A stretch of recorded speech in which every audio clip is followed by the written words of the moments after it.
Hey all, welcome back. It's Mike with K.I.S.S Dog Training, and today we are going to tackle pulling on leash. And we're going to talk about different aspects of pulling on leash. I mean, there's reactivity when they see other dogs and people. There's just wanting to get from point A to point B. There's just how do I exercise my dog with all these new distractions of spring going on. But I can tell you that whether it's trying to go into a gas station to get a drink or answering the phones or replying to emails, pretty much every one of my clients right now is all about leash work. Okay. So I have my handy dandy notes to make sure I don't forget stuff. But let's just jump right in and say, when somebody walks up to me and says, teach my dog not to pull on leash and I want them to also pay attention, I always kind of get a big grin on my face and giggle. And folks don't quite know how to handle that because I always know what's coming next. And it's, well, you don't start that process by immediately grabbing the leash and taking your dog for a walk. Anybody who's taken a high school math class either was taught PEDMAS or please excuse my dear Aunt Sally, and that is the order of operations in math. Do you use a parentheses, an exponent? What's the order that we do the math equation with? And there are so many people, including some trainers out there, that will immediately hop on leash and start teaching the dog. Well, if the dog's already pulling and we're trying to put a leash on the dog and take him for a walk, kind of puts us in a situation where we're going to end up trying to correct the dog or punish the dog or consequence the dog every time they make a bad choice. So any of you who have taken any time at all with this podcast video or however you're digesting the information know that I'm all about let's teach the dog what we want and reward the snot out of it. Let's not wait for a mistake and then try to correct it. So what does all that mean when it comes to the fact of working with leash? Well, brings us to step number one, which is inside the house and hand feeding. You all know me, or if you don't, you will by the end of this conversation understand that my first thing I always ask my clients to do is get rid of the dog bowl. And for about the first 30 days of training, let's go ahead and hand feed the dog. Okay. Now, it could be said that hand feeding is really geared around the old saying of don't bite the hand that feeds. And I mean, sure, there is that aspect to it. But there's also the playing hard to get aspect of, hey, look, you need me to get your food. So let's sit down, let's feed, let's work on things. And very quickly, humans will figure out that hand feeding is pretty boring. So usually in that first session when I work with a person, I give them about 15 games to play while they are hand feeding. And ironically, a lot of these games are directly in line with teaching the dog not to pull on leash, but we're not going to use a leash at the very beginning. So what we are going to do is we're going to grab the bowl of food, we're going to do the hand feeding, and we are going to start working on things like a sit with a release word and a positive mark. We're going to do the same thing with a down. We're going to do the same thing with a watch me, which is a pay attention, look me in the eyeballs. I kind of joke with everybody that growing up, my mom's favorite saying was, boy, if I don't have your eyes, I don't have your ears, so look at me. It's one of those things we have to teach the base commands first in the house. And all I mean by a release word is I use all done. So if I put a dog in a sit, the minute their rear end touches the ground, I will positively mark it by saying, thank you. Then I will go 1, 2, 3, 4, 5. I will drop my hand to my side and I will say all done at the same time. The dog knows they may now break the sit command and come to my hand. Now, this will become much more important when you realize that the hand signal for releasing out of a stay, leave it, come when called, and even pulling on leash is all the same thing. It's just that hand drop, okay? And I guess at this point, this is where I can kind of give myself a little bit of a plug and say, the first thing you're going to see on the video is me holding a copy or an image of my book, The 5 Steps to the Perfect Pet, which is how do you get started the training process in your house? And ironically, the first one is hand feeding. The second link you're probably going to see on this video is to a YouTube playlist called Hand Feeding. And these are all the games that I want to play with the dog right at the very beginning, okay? We got to teach the sit, the down, the watch me. We've already talked about that. There's another game that I just love called the turnaround game, where I'll turn my back on the dog and the dog should come around front and sit, and I'll give him a treat, and then I'll turn my back and the dog will come around front. Eventually, I just start adding steps where I'll take 2 or 3 steps away from the dog with my back turned, and the dog will come around front, and I will release them and say, all done. And then I'll walk 2 or 3 more steps around the house, and the dog is learning just to follow me. And the dog is very critically learning that I want you to default to a front-facing sit. How cool would it be to have a dog that every single time you stopped on a walk, that they would flip around front, sit, and stare at you and ask, what's the next thing you need, dude? Okay? We're teaching the dog that if the walk stops, your job is to front-face sit and wait for the next command. So getting all of this pre-work done in, let's say, the first 2 weeks of hand feeding, you've got a good foundation to build off of. So then the question then becomes, what do we do from there? Well, that's when we pull out the leash and we start incorporating the games we already know to doing those games on leash. What do I mean by that? Well, the first thing I'll do is really start working with the word stay. Okay, in that first round, I'm really just positively marking and releasing the dog, which in dog training you could, I guess, think of as an implied stay. If I put you in a sit, you are automatically in a stay and you have to wait till I release you. Most people are going to want to be able to give a hand signal, which is that hand out, open kind of thing, and say stay, and then release the dog. So all we got to do is start adding the word stay to what we're already doing. So I ask the dog for a sit. I say thank you. I say stay. 1, 2, 3, 4, 5, 6, 7, 8, 9, 10. All done. Dog comes to my side and is released out of the stay and comes to me to get the reward. Now, so adding the word stay is something new. But the real thing that we're going to add that is new is going to be that the dog is going to be now on leash walking around the house with me. So I'm basically adding the leash. Now, that doesn't sound like a lot, but most dogs lose their mind the minute they see the leash because they think, oh my God, I'm going for a WALK. Most people can't even say the word because the dog has been classically conditioned to act like a idiot every single time we hear the word because we get so overstimulated and excited when we see the leash or we hear the word that then the first 10 or 15 minutes of the walk is just pure hell. Well, instead, now what we're going to do is we've taught the skills. We're now going to add the leash. We're going to start walking around the house and practicing different skills on leash in the house. People, you got to understand, if your dog can't walk brilliantly within the 4 walls of your house, why on God's green earth would you think that the dog would be any better outside? The level of distraction gets worse outside. So start in the least distracting environment and then teach the dog to not pull on a leash while you're walking. So usually in that second session, I'm talking to him and I'm saying, okay, we're going to do a sit and we're going to do a stay, and then we're going to release the dog. Okay, now we're going to do a sit, and we're going to add distance and release the dog. Then we're going to go over there to a different side of the house, and we're going to practice a down stay with just duration, no distance, and then we're going to count to 10, and we're going to release the dog to our hand, and then we might do a down stay with distance. So that first little section of what we're working on in this second step is adding the leash, getting a sit stay, getting a down stay, doing duration and distance, which is just time not moving, and then time adding a little bit of distance. What I tell them is you can use the length of the leash as a way to practice. The other aspect that we'll do on leash in the house in that second step is the turnaround game. So here it kind of changes from that game where I take 2 or 3 steps and the dog comes around front and sits to I'm going to walk 5 or 6 steps and stop, and if the dog comes around front and sits and offers what I call an auto sit whenever I stop, the reward comes out. And then I take 5 or 6 more steps and I stop and the dog comes around front, looks at me.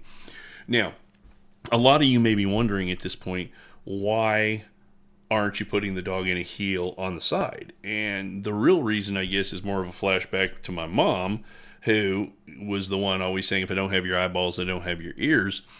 My view is that a dog sitting on your side is looking at everything in the world they've never seen and being distracted by it, where if I can get a dog to default to that automatic front-facing sit, they're focused on me, not the environment, and things that are going to trigger them.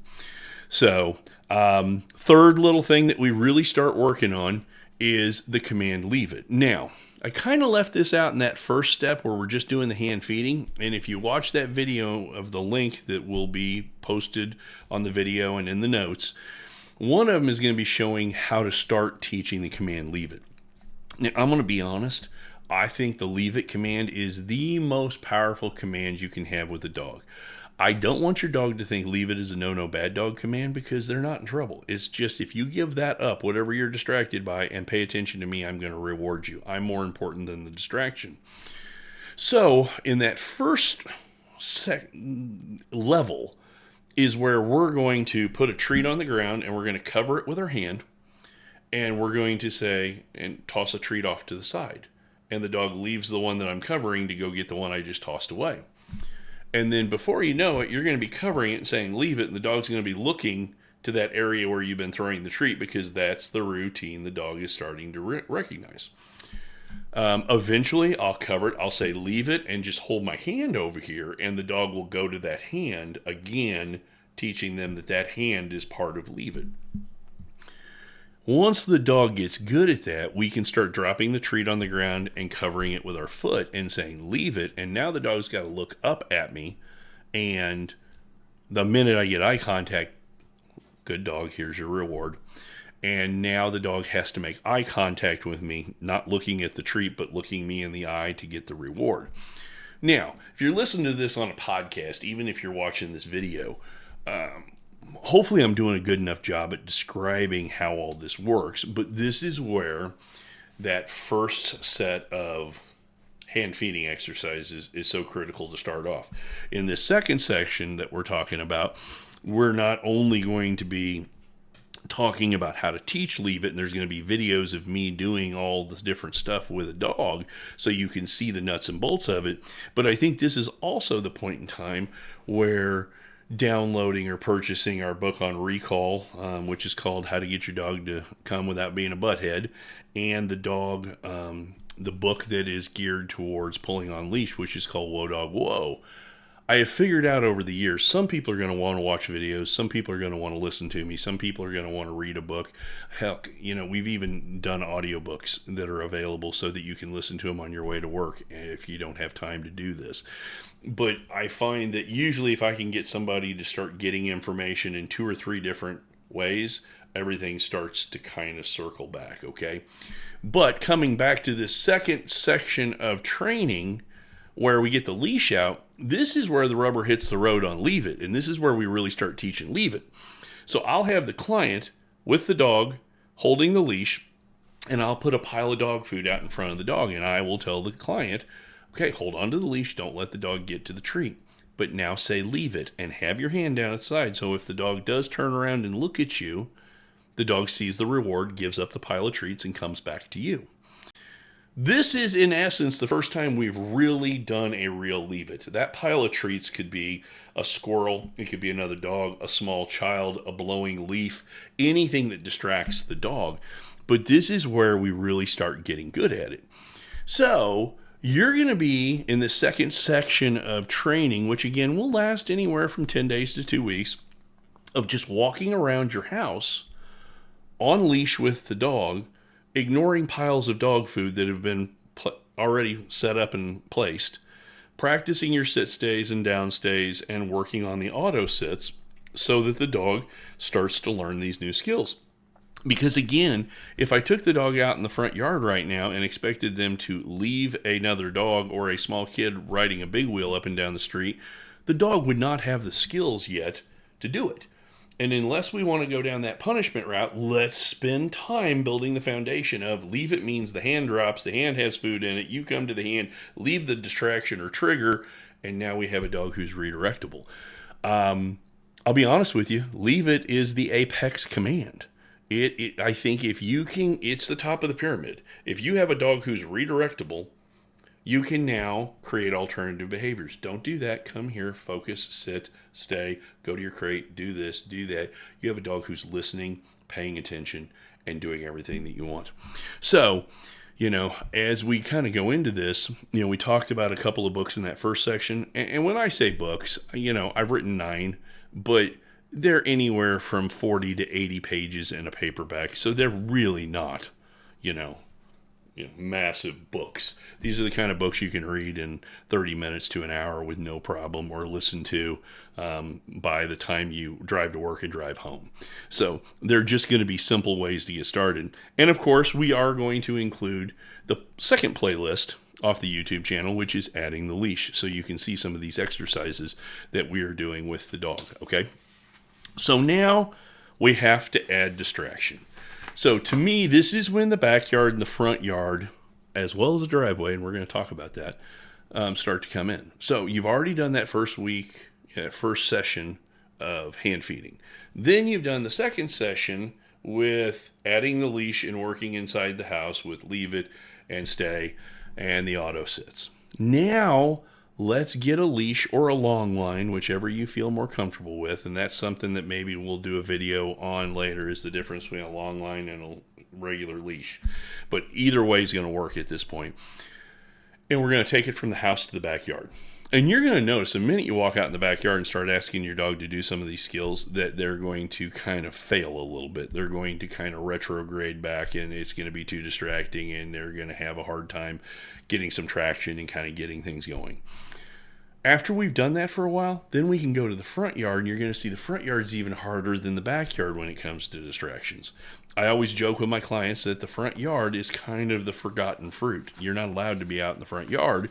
So most dogs, when they do get out in the front yard, take off for the hills and run, and they'll right when they find work, because nobody ever sits out in the front yard with them and normalizes that area as a working environment. But when we get to the front yard, you have to remember a little trick, is there's a lot more sense in grass than there is on concrete. So when I go from the backyard to the front yard, I usually get a camp chair out, and I'm just sitting in the driveway, usually with a 15-foot leash, just letting the dog go out to the end and calling them back and let them go out to the end. And if all of a sudden they're triggered by a dog, I'll have the garage door open, and I can just kind of walk back into the garage, get the dog under control, come back out, wait for the kid to drive down the street or the dog to keep walking down the street with the owner. And then we come back out and try it again. And over a period of 2 weeks, we can shift this really strong set of routines inside the house to making them stronger in the backyard, and then eventually stronger in the front yard and the driveway. And that sets us up for success to actually go on a walk. Now, I do want you to take notice that we've gone through 3 levels of training before we ever got to the walk. And this drives people nuts. It's like, why can't we just throw the leash on the dog and take him for a walk and figure out how to get him not to pull? Because you haven't taught them what to do yet. But if you go through the hand feeding and adding the leash and working the backyard and working the front yard and the driveway, your dog now has the skills. They know the order of operation, so that you can stand a chance of heading out on a walk. Okay? So now we got to start walking. And this, again, will drive you nuts. But what we're going to do, and this is in the typical suburban housing section, is we're going to start in our driveway, and I'm going to walk to my neighbor's driveway and get a sit. Then I'm going to come back to my driveway and get a sit, and I'm going to go to the other side and get a sit. So I have 3 driveways I just did. And I'm going to do that for a day or 2. Just walking back and forth, 3 driveways. Then I'm going to add an extra driveway on this side and an extra driveway on this side. So now I've got my driveway, 2 driveways this direction, 2 driveways this section. Day or 2 later, I add another. And you're building a walk, okay? And if you do this, you could probably add a driveway every day or 2, okay? And that's just trying to walk the dog once, maybe twice a day, whatever you can pull off. Just remember to stop at every driveway and get a sit. Why? Well, because a dog who isn't asked to do anything on a walk is not paying attention to you, but paying attention to the environment on the walk, which is going to create reactivity or being interested or distracted by something else. If I can start from the very beginning of teaching the dog Every driveway, we got to stop, get a sit, do a watch me. Here's a treat. Okay, let's go to the next one. The dog learns to pay attention. Now, eventually, once we built this walk, we'll go from every driveway to every 2 driveways. Then I might go every 3 driveways. Then every 4. Then it might be I just grab a handful of treats when I go on a walk, and I've only got 10 or 15 for a 30 or 45-minute walk, and I'm really waiting for the dog to impress me to do rewards, and that would be spacing out those rewards and getting more into life rewards and kind words and scruffs behind the ears and good boy or good girl. But at the very beginning, food is the quickest way to get a dog to pay attention, so let's use it, okay? As we get better and better with a walk, now this is when I'm doing my sessions with a client, is I bring one of my dogs out. And I'm 2 or 3 driveways behind, and I just give the client a chance to, with a non-reactive dog, practice leave it. Okay? If you don't have that, then you're just going to have to be looking for the distractions. When you see the dog's head look towards a person who's walking down the block, you're going to stop. Hey, watch me. Sit. Give the treat. Keep going. Now, keep in mind, if that dog is walking towards you on the sidewalk, I don't want you to stop on the sidewalk. I want you to walk up into the driveway of somebody's house, get about 15 or 20 feet up the driveway, put the dog in a sit, do a watch me, let the other person pass. But if you try to do it with the dogs passing at nose length, where they can just butt up, right there, it's going to be really hard to succeed, okay? But that's where it comes in handy, where if you've got another neighbor with a really well-behaved dog and you start doing these little pack walks. In fact, one of the fun games I do when I'm with a client is I will stop at a driveway and put my dog in a sit, and then the person will arc out into the street and around and go to the next driveway. They'll put their dog in a sit, and I'll arc around. And the only reason for that arc is to add as much distance as possible between the 2 dogs and then come back to the next driveway, just practicing the skill. And then you start working on leave it and things like that. So, it's one of those things where when people talk about leash walking, it's not an easy fix. It's not fast. Dogs don't come from the womb with a collar and a leash on. They don't know what it means. I am not a heel trainer. I kind of teach a loose leash walk where as long as you're not pulling on me, we can walk as a unit. You can stop and sniff. I think that's their zen. I want them to be able to sniff and look and things, but I also want to know that when I need, I can say leave it, that dog will pay attention to me, or I can move off to the side. And something, when your dog gets really good at this, you're going to be able to help other people too. Because when you see an untrained dog losing their mind coming towards you, and you can move off 10 or 20 feet up a driveway, put your dog in a sit stay and say, watch me, let them get by you and then continue your walk, you just made that easier on them. So all this hard work you're putting in is not only for your dog, but maybe for some other dogs in the world.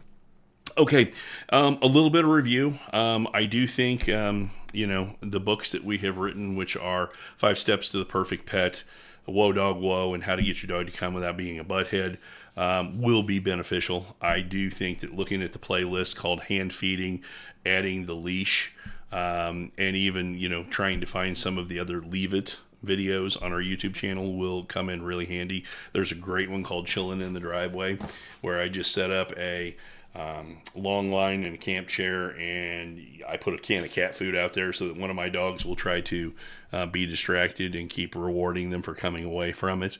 There's tons of ways that you can do this, but the one thing you can't get away from is the consistency and frequency of practice, and it's something you just got to knuckle down and do.